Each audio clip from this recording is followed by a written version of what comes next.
আমার আল্লাহ তাআলা সূরা আল মুমিনুনে ডেকে বলছেন, ক্বাদ আফলাহাল মুমিনুন আল্লাযীনা হুম ফি সালাতিহিম খাশিউন।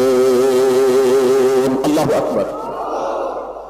আল্লাহ রাব্বুল আলামিন বলেন, খালি নামাজ পড়লেই সফল নয়। আমরা চিন্তা করি শুধু নামাজ পড়লেই সফল, কিন্তু আমার আল্লাহ পাক বলছেন শুধু নামাজ, বাহ্যিক নামাজ পড়লেই সফল নয়। আমার আল্লাহ পাক বলছেন ওই মুমিনেরাই সফল হয়ে গেল যারা খুশু খুজুর সাথে, আন্তরিকতার সাথে, একাগ্রতার সাথে, যার অপর নাম হলো হুজুরি দিলে যারা নামাজ আদায় করতে পারে, আল্লাহ পাক বলেন তারাই সফল। তাহলে সফলতার জন্য শুধু বাহ্যিক নামাজ নয়, সফলতার জন্য আন্তরিক নামাজ, খুশু খুজুর নামাজ, একাগ্রতার নামাজ। আপনারা একটু বুদ্ধি করে বলেন তো, ওই নামাজ এই দরবার শরীফে শিক্ষা দেওয়া হয় কি হয় না? বলা হয় খেয়াল কালবে ডুবান, খেয়াল কালবে কালবাল্লার দিক, আল্লাহকে হাজির নাজির ওয়াহিদ জেনে একমাত্র আল্লাহকে সেজদা দেওয়ার এই শিক্ষা খাজানায়ে পীর দরবারে বিশ্ব শান্তি মঞ্জিলে আছে না নাই? তাহলে সফলতা কোন জায়গায়? খাশিউনের নামাজ। আমরা যদি চেষ্টা করি, চিন্তা করি যে আমার যেই নামাজে সফলতা, ওই নামাজ আমি পড়তে চাই, মুফাসসির সাহেব আপনি আমাকে শিখান। মুফাসসির সাহেব বলবে আমি এটা পারবো না, এটা আমার সাবজেক্ট না।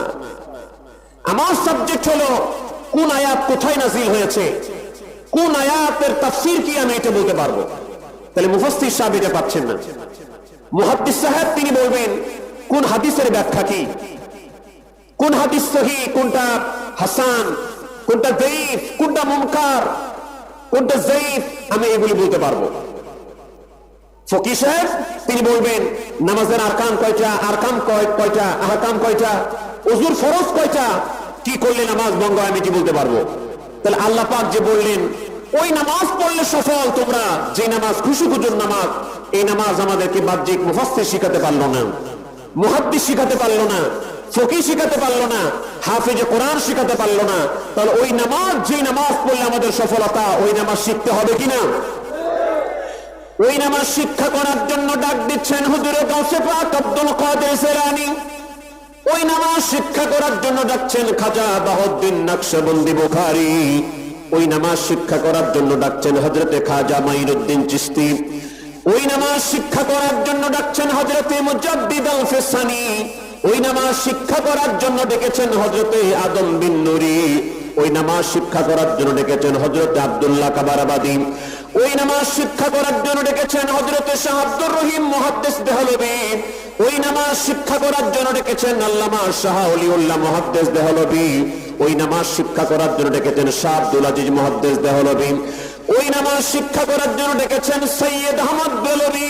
ওই নামাজ শিক্ষা করার জন্য ডেকেছেন খাজা নূর মোহাম্মদ নিজামপুরী।